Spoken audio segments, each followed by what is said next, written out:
Next slide, please.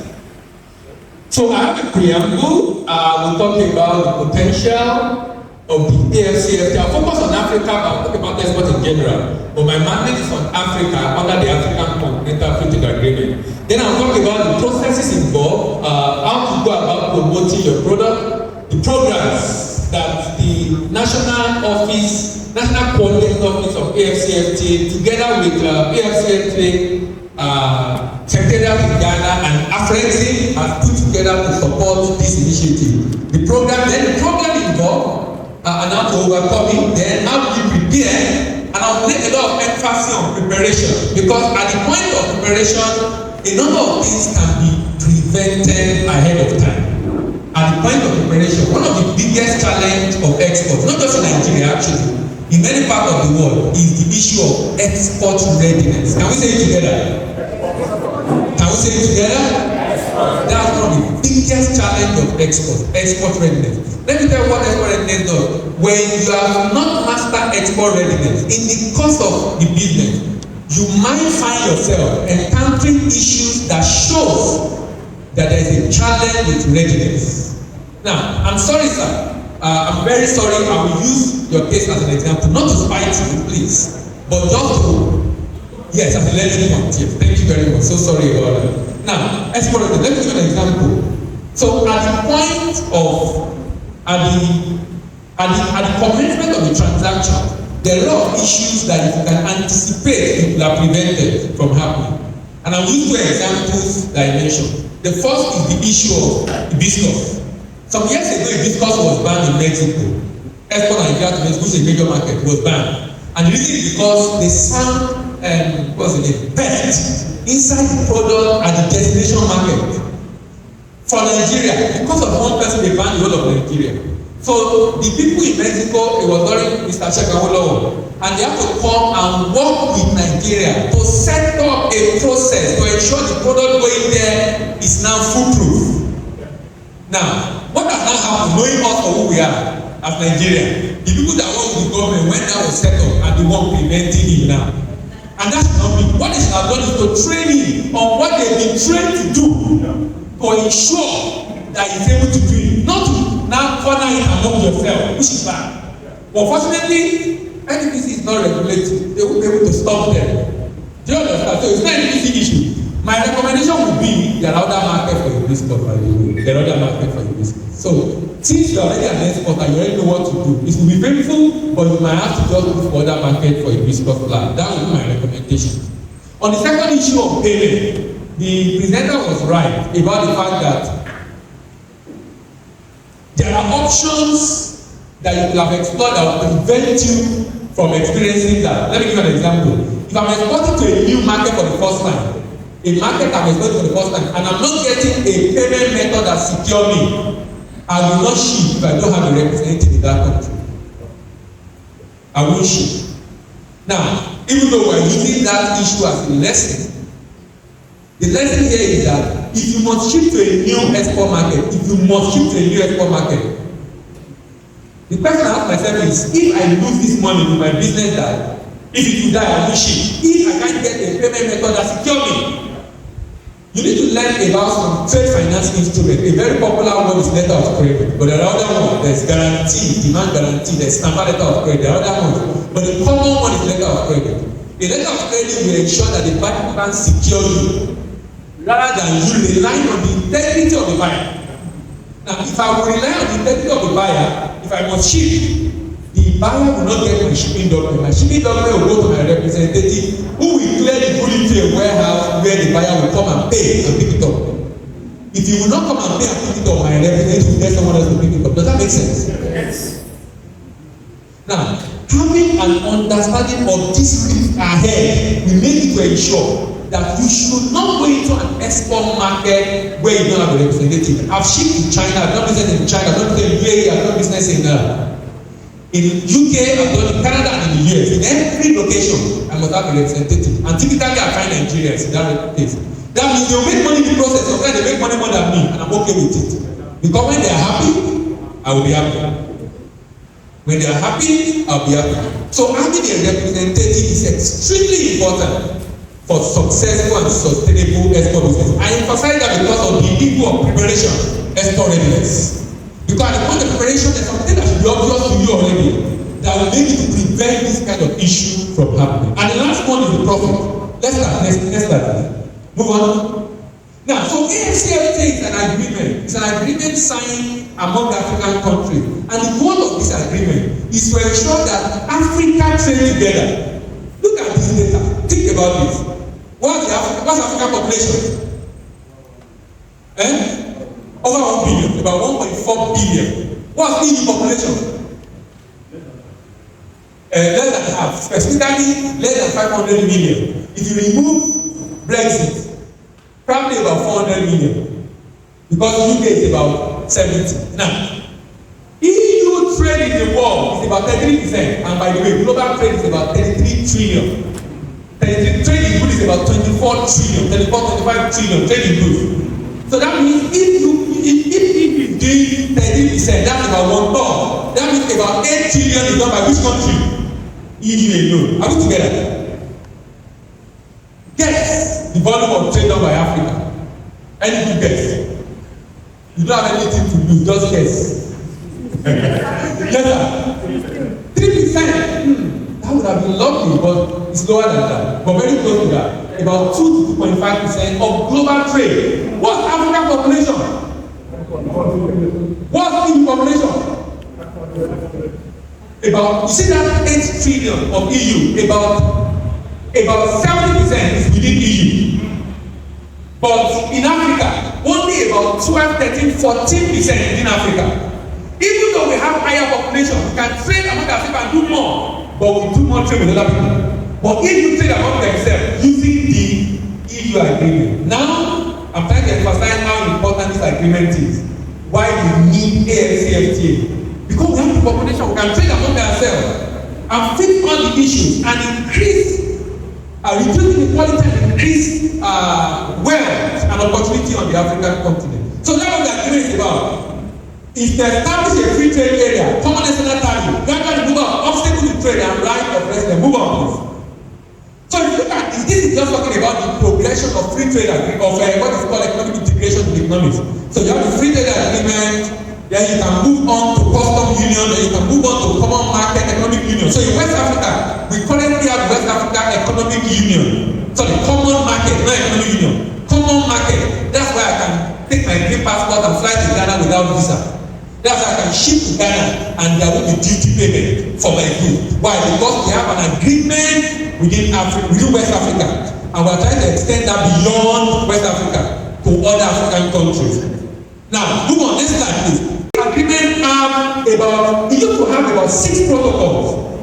They increased it to 8 protocols. So in phase 1, we have trade in goods, trade in services, and protocol on dispute resolution. In phase 2, you have protocol on competition policy, intellectual property right, and investment. And in phase 3, which was added recently, just after COVID, we have protocol on women and youth in trade. Africa is women sensitive. Women and youth in trade. And the next one, digital trade. The Minister of Trade is championing this digital trade seriously because he believes we can harness the potential of youth in Africa, particularly in Nigeria, to be able to get involved in that. So protocol on women and youth in trade, support for women and youth within the African continent. Next slide please. 54 countries have signed, 48 has ratified. That means has become laws in those countries. And Nigeria has to be one of them. Next slide. The only country that is signed is Eritrea. In that corner, I don't know why. But all other countries have signed. Only Eritrea is to sign. And all those countries also have ratified. Next slide. And this was shocking actually. It was shocking even to the Western world. Because they really do not know we could be this united to want to do business together within the African continent. Now, the beauty of this agreement is that, when this agreement was signed, the president was on the way to sign it. March 21, 2019, 2018. He was on the way to the airport when they have to come back. You know why? Since the organization said it cannot happen, that they are going to sign Nigeria away. The president has set up a committee that moved around the country to educate Nigeria that this agreement have protection. Do you know the funniest thing? The person that chaired the committee that draft this agreement in Africa was a Nigerian. He's late now, Ambassador Sakwe. He was in Nigeria, so Nigeria was well protected, but they did not communicate the message to the populace. So what are the protecting measures this agreement? Number one is the fact that not all the goods are fully liberalized. Meaning Nigeria have decided these are the areas that Nasima, SMEs have said we want this area protected. We don't want it to be freely available to everybody. So about 90% is available to everybody to trade with us, but we have about 10%. That means areas where we are still developing and we don't want competition in those areas to protect local economy. Next slide. Opportunities for Nigerian products. Go on potential. Now, there's something about this agreement I must emphasize. Africa, Nigeria is still better than many African countries. As bad as they are. If you are talking about countries, you're not talking about. In the competitiveness index, Nigeria is number 14 in Africa, or number 15. Even in West Africa, we are within number 5. That means out of 55 African countries, Nigeria is better than about 40 countries. As bad as we think we are. And I'm not saying we're not bad, we have our issues. But I'm saying some other countries have worse issues. Now, why am I saying that? That means if you say we are not producing, they are also not producing. They are also not producing. As much as they should do, they are also not producing. Meaning you will not be able to sell to them commodities. What are you going to sell to them? Value added manufactured goods. Does that make sense? Value added goods.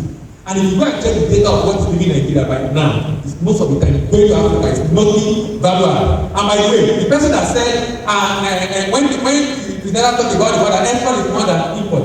Export has always been more than import in Nigeria. I think for whether it's good or hell. I'm sure the person thought we are talking about commodities.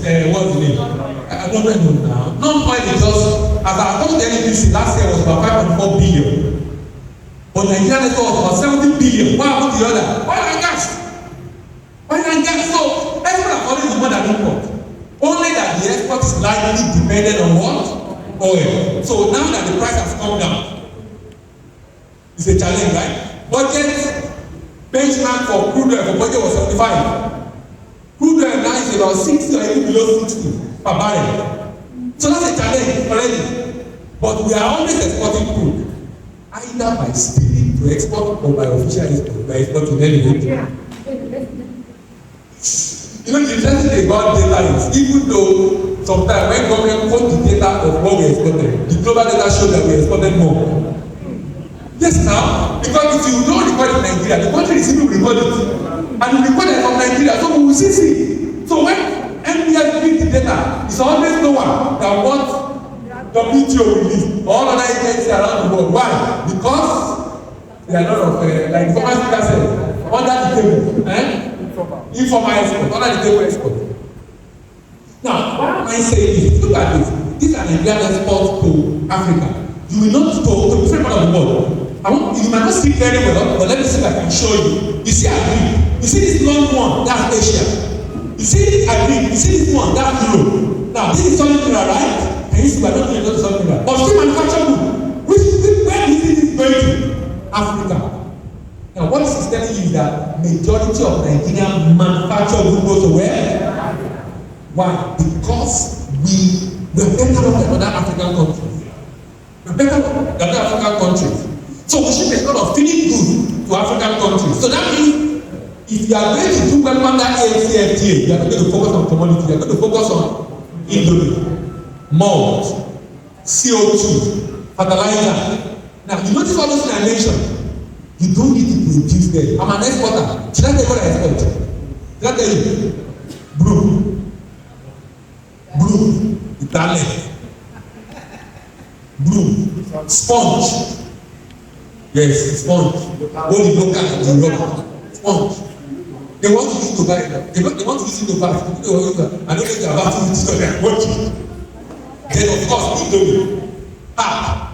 Now, all that I mentioned, I don't produce them. I'm saying you don't need to be the producer of what you are exporting. Does that make sense?